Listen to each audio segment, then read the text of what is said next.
প্রতিহিংসা প্রতিশোধের ফালা বন্ধ করে ভালোবাসা ও শান্তির বাংলাদেশ গড়ার আহ্বান জানিয়েছেন বিএনপি চেয়ারপারসন বেগম খালেদা জিয়া।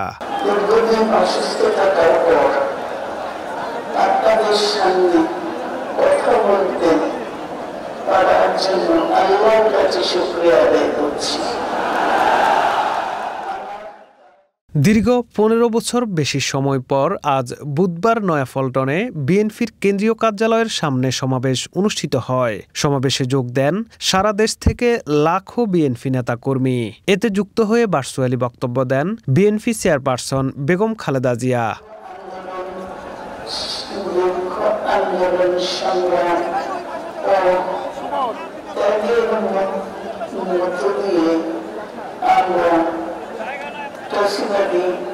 অবৈধ সরকারের কাছ থেকে মুক্তি পেয়েছি।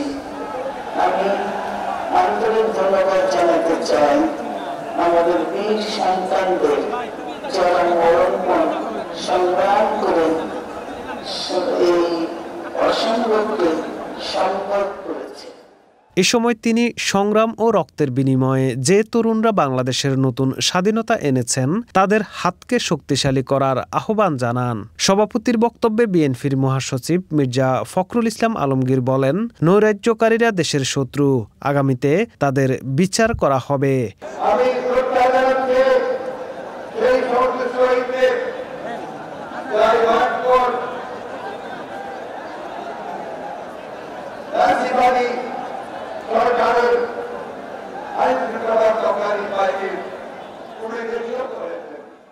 এ সময় ৩ মাসের মধ্যে জাতীয় নির্বাচনের দাবি করেন তিনি। মির্জা ফখরুল বলেন, অন্তর্বর্তীকালীন সরকার গঠন করে আগামী ৩ মাসের মধ্যে নির্বাচনের ব্যবস্থা করতে হবে। তাই অবিলম্বে অন্তর্বর্তীকালীন সরকার গঠন করুন। স্বৈরাচার এবং তাদের দোসররা পালিয়ে গেছে উল্লেখ করে তিনি বলেন, এখন যারা ভাঙচুর, লুটপাট ও অগ্নিসংযোগ করছে তারা আন্দোলনকারী নয়, এরা দেশের শত্রু, এদের বিচার হবে।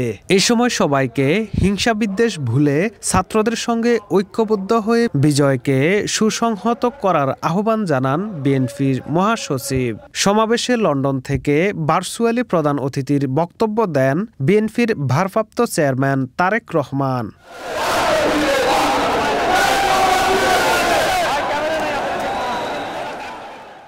বিএনপির প্রচার সম্পাদক সুলতান সালাউদ্দিন টুকুর সঞ্চালনায় সমাবেশে আরও বক্তব্য দেন দলের স্থায়ী কমিটির সদস্য মির্জা আব্বাস, গণেশ্বর চন্দ্র রায়, নজরুল ইসলাম খান, আমির খসরু মাহমুদ চৌধুরী, সেলিমা রহমান সহ আরও অনেক নেতৃবৃন্দ।